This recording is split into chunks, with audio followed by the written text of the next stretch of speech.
Hey everyone, it's your guy. Coming at you straight from the hot seat today, we're tearing into something that's been rattling the foundations of global military power. And no, it's not some new Chinese stealth fighter or Russian hypersonic missile. It's the slow motion train wreck of US military hegemony. And it's playing out right now in plain sight among our own allies. So grab a drink, settle in, because this is going to be a long one. And trust me, every bit of it matters, and I'm not leaving a single detail on the cutting room floor. All right, let's start with that opening image I painted for you. Picture this. You drop a few $100 million on a top-tier 5th-generation stealth fighter, the crown jewel of your Air Force. This isn't some second-rate hand-me-down. This is the most advanced combat aircraft ever built, the kind of machine that makes every other jet look like a relic from the Cold War. But here's the kicker, you don't actually own it every single time you want to send that bird up. Whether for a real combat mission over hostile territory or just routine training drills in your own airspace. You've got to beg Washington for permission. You need a special encrypted authorization code, a digital key that only the Pentagon can generate. And without that, that expensive hunk of metal sits useless in its hangar, not even able to light its engines, let alone take off and defend your nation. Sounds absurd, right? Like something out of a dystopian sci-fi novel where the superpower holds all the remote controls. Well, that's the real-life nightmare for many NATO members today. And by March 2025, a full-blown revolt against the F-35 tore the mask off decades of US military domination. Portugal, Germany, and Canada, 3 core allies that have stood with us through thick and thin. All but flipped the bird simultaneously, one halted orders mid-process, another launched a full-scale parliamentary review, and a third straight up canceled their entire planned fleet. Then Spain and Turkey piled on, scrambling to find alternatives from Europe and even from each other. Is this just a coordinated tantrum, a temporary fit of pique that will blow over, or is this the first major crack in the American war machine's armor? A sign that our so-called unipolar moment is finally coming to an end. Let's rip it apart, piece by piece, and I promise I won't leave anything out. Let's get into the hard numbers because this is where the scale really hits you. Portugal, a NATO old-timer that's been with us since almost the beginning of the alliance back in 1949, had a solid plan for 24 F-35s, a cool $6 billion, their biggest Air Force upgrade in a generation, a project that was supposed to redefine their entire defense posture. But on March 14th, Defense Minister Nuno Melo kills the deal, cutting ties with US 5th-gen fighters effective immediately. That's not a small decision, that's a nation that fought alongside us in Afghanistan, that hosted our bases in the Azores, that has been one of our most reliable partners for over 70 years. Now saying no thanks right to our faces. Germany goes even harder. They were set to take 35 F-35s in 2026 for over $10.8 billion, a cornerstone of their Luftwaffe modernization, the centerpiece of their entire air defense strategy for the next 3 decades. Now, top German politicians from across the aisle, conservatives, social democrats, Greens, you name it, are screaming to cancel the whole thing, throwing their entire defense strategy into chaos and forcing a complete rethink of their military procurement. And we're not talking about fringe figures here. These are establishment heavyweights, the kind of people who normally fall in line with US policy. Then Canada drops the Hammer 88 F-35s. A staggering $14.2 billion, the biggest of the bunch, a deal that was supposed to replace their entire aging fleet of CF-18s. New Prime Minister Carney isn't even in office a few hours, literally hours before his defense minister, Bill Blair, announces a full-scale review, freezing everything effective immediately and putting the entire procurement on ice. That's 3 major orders, totaling over $31 billion, down the drain in a matter of weeks. Let that sink in. $31 billion in American defense exports, the kind of money that keeps our defense industrial base humming, wiped out like it was nothing. But if you think this is just about lost revenue, you're missing the big picture entirely. The real gut punch is this: for the first time in NATO's history, and I mean the entire history of this alliance that we built, that we bankrolled, that we led for decades through every crisis from Berlin to Kosovo to Afghanistan, core members are collectively rejecting America's premier fighter aircraft. This isn't a small crack in the facade, it's a full-blown mutiny in America's most trusted circle, the inner sanctum of our alliance structure. We're talking about countries that have bought American for generations. F-4 Phantoms in the 1960s, F-15 Eagles in the 1980s, F-18 Hornets in the 1990s, you name it. And it's just the beginning, the tip of a very large and very ugly iceberg. Spain has totally dumped the F-35 and is now cozying up to Turkey to buy their homegrown Khan stealth jet, jumping ship from the US system entirely and embracing a rival platform from a country that we've had serious tensions with. Turkey itself, which we kicked out of the F-35 program over the S-400 fiasco back in 2019, is now aggressively shopping for Europe's Typhoon fighter, hedging its bets away from American hardware across the board and building its own indigenous alternatives. Even France's Macron is jumping on the bandwagon. But he's not just following, he's leading the charge, publicly urging all NATO allies to ditch the Patriot systems and F-35s for French Astra air defense, and Rafale jets actively undercutting our defense sales and positioning himself as the new leader of European security. That's our so-called ally, our partner in the G7, openly working to dismantle our defense industrial base and replace it with his own. Now, you might be sitting there thinking, wait a minute, the F-35 is the most produced, most technically mature stealth fighter on the planet. It's top tier, leagues ahead of Europe's Typhoon, Rafale, or Gripen. Even the Portuguese Air Force chief admitted it's the only game in town for cutting edge tech, the only platform that can truly penetrate modern air defense systems. So why would anyone walk away from that kind of capability? If you're just looking at specs and performance metrics, you'll never understand this chess match. The answer isn't about performance. It's about one thing: trust, total, utter, complete collapse of trust between allies. And that didn't happen overnight. It's the result of years of the US treating its allies like pawns, stabbing them in the back over and over. And frankly, acting like the only country that matters in the entire world. With everyone else just there to serve our interests, let me really expand on that trust issue, because it's the absolute heart of the whole damn thing. And if you don't understand this, you don't understand anything about what's happening right now. National defense is the ultimate red line for any sovereign nation. It's the one area where no country can afford to compromise, where you can't cut corners or outsource your fate to someone else. No country wants its air defense lifeline, its ability to protect its own skies, in someone else's fists, subject to someone else's political whims.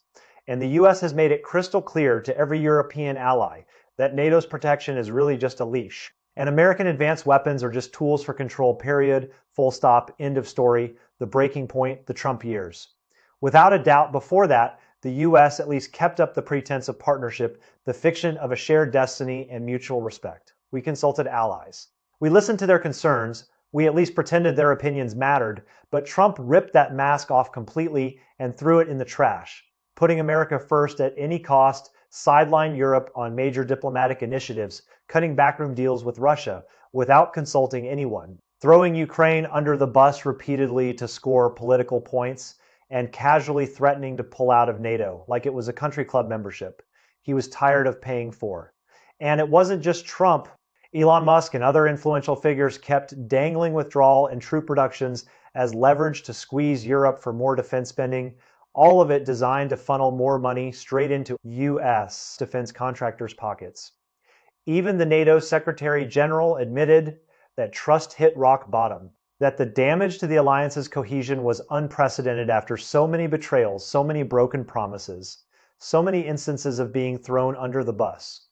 Europe finally woke up American protection was never reliable, never guaranteed, always conditional on our internal politics. So why keep buying American and chaining your national security to a fickle partner that might just leave you hanging at the worst possible moment? Beyond the political backstabbing, there's the hard technical reality, the F-35's built-in digital leash, a mechanism of control that makes every other weapon sale look like a simple transaction. And this is where it gets really ugly, really invasive, really disturbing. Here's the fundamental difference that most people don't understand. When you buy a Russian Su-35, a Chinese J-10C, or a European Rafale, it's a one-time purchase. You pay the money, you own the aircraft, lock, stock, and barrel, you train, deploy, maintain, and upgrade it however you want. No questions asked, no remote oversight, no digital strings attached. But the F-35, that's not a sale. It's a lease with so many strings attached, it might as well be a puppet show. Even after you fork over billions of dollars of taxpayer money, you never truly own that aircraft. The US holds all the cards, all the keys, all the access, thanks to the ALICE, the Autonomic Logistics Information System, which is the backbone of the entire F-35 enterprise. This thing is a nightmare for any country that values its sovereignty. Every single F-35 mission, every takeoff, every piece of sensor data, every systems check, Every maintenance action is streamed back to the US in real time, live and unfiltered. Before a pilot can even step into the cockpit and strap in, ground crews must log into a US military terminal and request that day's specific flight codes, the encrypted keys that are valid for that mission, and that mission only, no approval, no takeoff. Period. End of story. Even if the jet is fueled to the brim, even if the pilot is in the seat and the ground crew has done every checklist, it's utterly useless without Uncle Sam's say-so, without that digital blessing from across the Atlantic. After landing, all flight data, targeting logs, electronic warfare emissions, and system diagnostics are automatically uploaded to US military databases. The buyer can't access them, can't block the transmission, can't even see what's being sent. Your most advanced warplane, the pinnacle of your military investment, becomes a transparent glass box for the Americans to peer into at will, and maintenance, engine overhauls, avionics upgrades, stealth coating repairs, even routine inspections, all monopolized by US contractors with exclusive access to proprietary data. You can't touch a thing. You're completely dependent, completely vulnerable, completely at the mercy of decisions made in Washington. This created the most ironic, most perverse situation in NATO history. A situation that would be darkly comedic if it weren't so dangerous. Remember when Trump openly talked about buying Greenland and then basically threatening Denmark with economic pressure and military withdrawal? Well, Denmark's only real counter to US forces there, the only platform that could theoretically challenge American air superiority over the island, was its own fleet of F-35s, but they knew, and we all knew, that in a real conflict, the US could remotely ground every single one of them with a few keystrokes. That's not a conspiracy theory, that's a fact that Danish defense planners have openly discussed in internal documents and parliamentary hearings. German media have repeatedly warned that their incoming F-35s in 2026 could be shut down remotely by the US at any moment, rendering their entire investment worthless at the first sign of a diplomatic spat. Sure, the Pentagon denies there's a physical kill switch with a big red button somewhere. But British media have already called that bluff in devastating detail. They don't need a magic button. All they have to do is cut off intelligence sharing, suspend spare parts supply, or terminate system authorizations, and every allied F-35 on the planet becomes a flying brick. No sovereign nation can stake its entire defense on that kind of knife edge, that kind of total dependency. That's why the exodus is real, and it's spreading like wildfire through the alliance.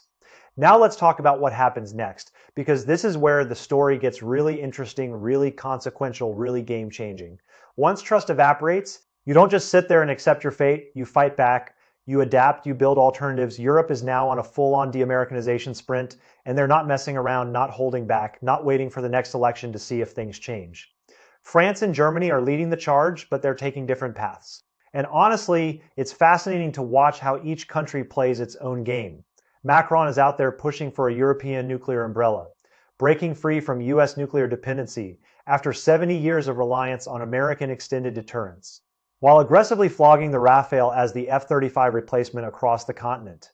His goal: make France the undisputed kingpin of European defense, with French industry reaping all the benefits, all the contracts, all the political influence.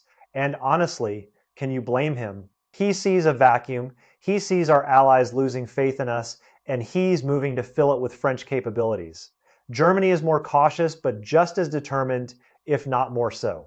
They're not just talking. They're converting auto plants like Volkswagen's Osnabrück CK factory into military production lines for Rheinmetall, churning out armored vehicles and artillery systems. Think about that for a second. A car company, one of the biggest in the world, building tanks and military trucks. That's how serious they are. How committed they are to breaking free from our grip. The US had long blocked Germany from developing stealth jets, keeping them in check and dependent on us for high-end air power. But now that leash is off, and Germany is stockpiling technology for a future indigenous fighter. Even if the Franco-German FCA 6th Gen project is stalled by bureaucratic infighting, they're not giving up, not slowing down, not waiting for anyone's permission. They're building their own capabilities brick by brick, system by system, and they're doing it as fast as German engineering can manage. And then there's Turkey playing this game like a grandmaster. And honestly, you've got to respect the hustle even if we don't like where it's heading. They've got a triple play that's worth breaking down in detail because it shows how to navigate this new multipolar world. First, they keep their F-35 order alive in the back pocket. Even though they can't get deliveries due to the S-400 spat with the US, Leaving the door open for us deals just in case things change, smart, because it keeps options open and maintains leverage. Second, they're aggressively shopping for European Typhoons, submitting formal procurement requests to the Eurofighter Consortium, pressuring the US to lift the F-35 ban, and giving themselves leverage in every negotiation. Third, and most importantly, they're pushing hard on their homegrown Khan stealth fighter, building their own indigenous production capability from the ground up with domestic engineering and local supply chains. Whichever path works, Turkey breaks free from foreign dependency, whether it's US or European, they're no longer locked into any one system. They're not putting all their eggs in any one basket. They're building their own basket factory, their own supply chain, their own maintenance ecosystem. If even a second-tier NATO member like Turkey can see the trap and pivot this quickly, it shows just how shaky the US system has become and how transparent our so-called partnership really is. This F-35 crisis isn't a simple procurement squabble, and it's not just about one airplane. It's a mirror of NATO's fracture and the crumbling of US military dominance that we have taken for granted for so long. For years, the F-35 was the only game in town, and everyone lined up to pay the asking price, accepting US control and exploitation without question. They had no choice because we had the best technology, the most integrated systems, the most powerful military backing it all up. Now, in just a few years, Portugal, Germany, Canada, Spain, Turkey, France, they're all charting new paths, building new partnerships, developing new alternatives. The EU has already rolled out its Rearm Europe strategy just this past March, pushing joint investments in homegrown defense, joint procurement across member states, and ramping up European production capacity to match American levels. This isn't just talk. They're putting real money, real political capital, and real policy infrastructure behind it. Spain just mandated that 85% of new defense spending must go to domestic industry, 85%. That's a direct shot at us, a deliberate exclusion of American suppliers from a major European market. And it's not subtle, not apologetic, not even trying to hide it. And Germany's former Foreign Minister Fischer bluntly said NATO's unraveling has already started. Everyone's preparing for a future without US protection, and they're not hiding it anymore. They're building alternative military structures, alternative supply chains, alternative political alliances within Europe. The groundwork is being laid as we speak, and we're not in the room when they're making these decisions. Here's the bottom line: $31 billion in lost orders. That's pocket change compared to the real damage decades of Allied trust, credibility, and systemic control gone for good. You can't buy that back with a few defense contracts or a diplomatic charm offensive or a visit from the Secretary of State. Countries used to stick with the US because they believed in its security umbrella, its reliability, its shared values. Now they see that over-reliance just makes you a vassal, a profit center with no real sovereignty, a client state with no real independence.